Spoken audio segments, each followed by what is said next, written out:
Halo kawan-kawan, selamat datang di Box Review Film. Kali ini Mimin akan membahas film Viking 2016.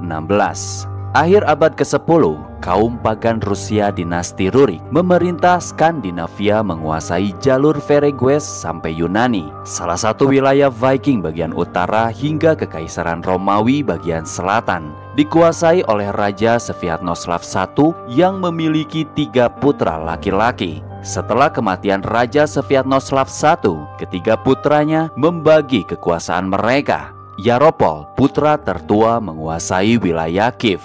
Oleg, putra kedua, menguasai wilayah Drevliansk. Vladimir, putra ketiga, menguasai wilayah Novgorod. 3 saudara tersebut terlibat pertempuran brutal, saling merebut kekuasaannya masing-masing.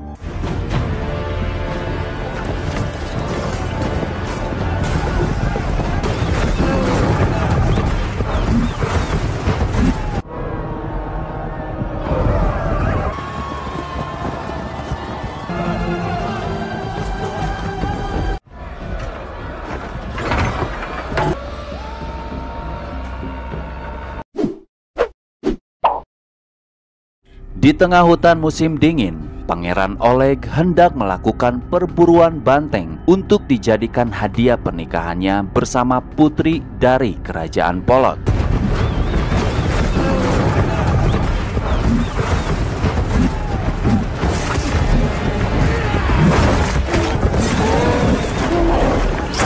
Ternyata di sana pun ada pasukan kakak tertua Oleg, yakni Yaropol, yang sama-sama sedang melakukan perburuan. Oleg bertindak ceroboh, berani membunuh anak buah kakaknya karena tidak mau berbagi hasil buruan banteng tersebut. Hal itu memancing amarah Yaropol sehingga ia mengejar sang adik untuk membantai mereka semua.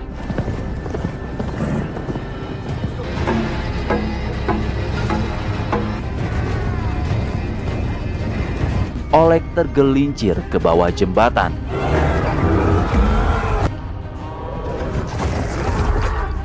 Yaropol tidak mau dipersalahkan atas kematian Oleg di hadapan Raja Polotsk. Ia mengkambing hitamkan Panglima Oleg yang bernama Sveneld sebagai penyebab kematiannya. Di tengah eksekusi, Sveneld mampu menghindar dari tebasan pedang Algojo. Sesuai hukum yang berlaku, tindakan itu tidak boleh dilakukan lebih dari 1 kali. Akibatnya, Yaropol harus melepaskan Sveneld. Sveneld akan melaporkan perbuatan Yaropol terhadap Vladimir, adik bungsunya.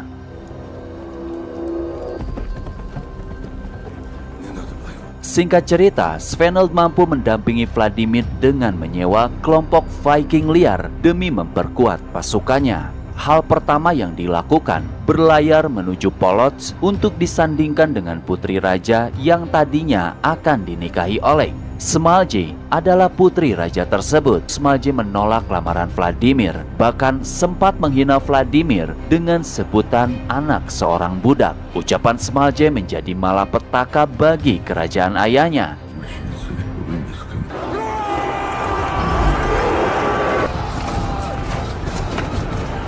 Vladimir memiliki pasukan Viking liar yang dapat berubah menjadi monster dengan meminum cairan racikan mereka.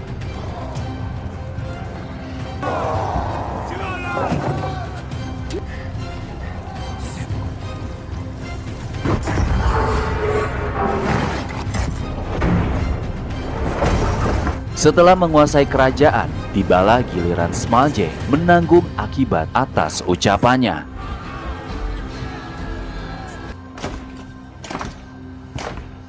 Vladimir memperkaos Smalje tepat di depan kedua orang tuanya.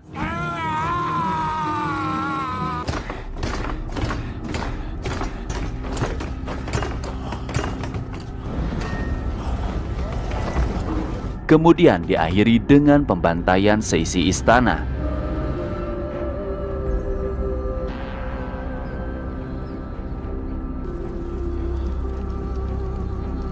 Smalje dibiarkan hidup, dijadikan istri Vladimir.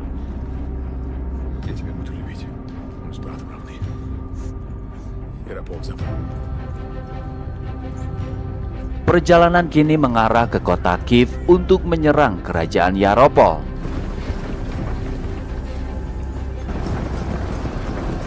Setibanya di sana, mereka hanya menemukan sekelompok penyihir, sedangkan Yaropol telah kabur meninggalkan istananya.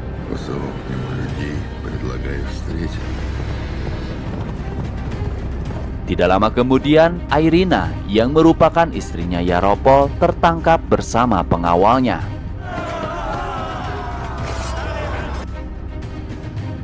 Dikirimlah seorang wakil menemui Yaropol untuk menjemput istrinya yang telah menjadi tawanan Vladimir. Tanpa pikir panjang, Yaropol pun pergi bersama Variasko, panglima kepercayaannya.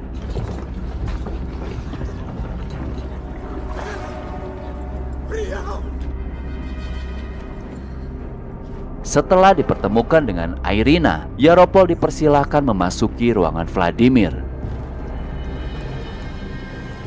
Di luar perintah Vladimir, Yaropol dihabisi oleh 2 orang prajurit.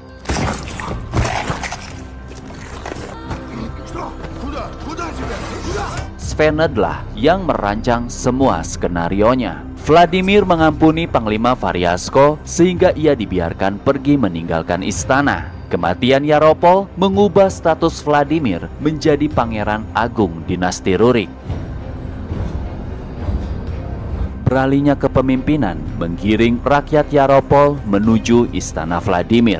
Diketahui Irina sedang mengandung bayi keturunan Yaropol. Alasan itu memicu Panglima Variasko merencanakan aksi balas dendam. Variasko menitipkan pesan terhadap Panglima Fyodor untuk menjaga keselamatan Irina. Di malam hari, Vladimir memergoki Irina yang diduga sedang melakukan ritual membangkitkan orang mati. Padahal ia hanya mendoakan suaminya menurut kepercayaan Irina sebagai seorang Kristen.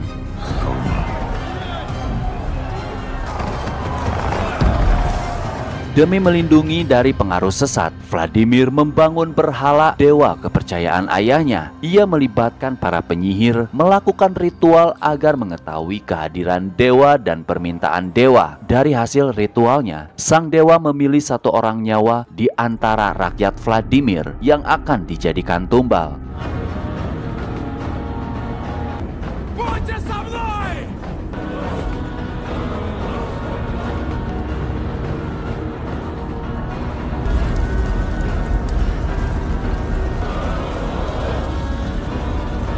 Dalam upaya melancarkan aksi balas dendam, Variasko meminta bantuan kepada bangsa Pecheneges. Variasko berhasil merekrut bangsa Pecheneges dan langsung menyerang kerajaan Vladimir.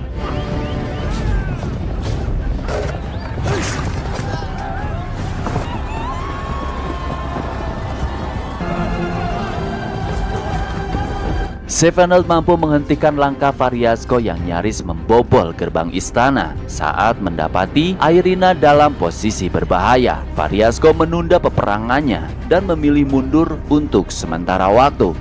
Timbullah konflik dengan komplotan Viking yang tidak membantu saat serangan Variasko terjadi. Alasannya, Vladimir belum membayar mereka. Maka dari itu Vladimir mengumpulkan seluruh harta yang dimilikinya dengan bantuan tambahan emas dari Irina. Variasko membawa lebih banyak lagi pasukan bangsa Pecheneges mengepung medan di sekitar istana. Panglima Fyodor memimpin prajurit menghadang musuh di luar gerbang. Sebelum kepergiannya, Fyodor menitipkan sebuah gelang untuk diberikan kepada Ivan, putra laki-lakinya.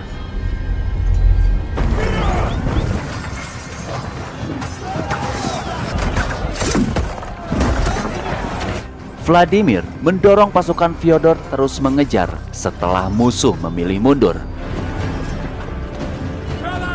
Akibat tindakan itu, pasukan yang dipimpin Fyodor akhirnya terkepung telak.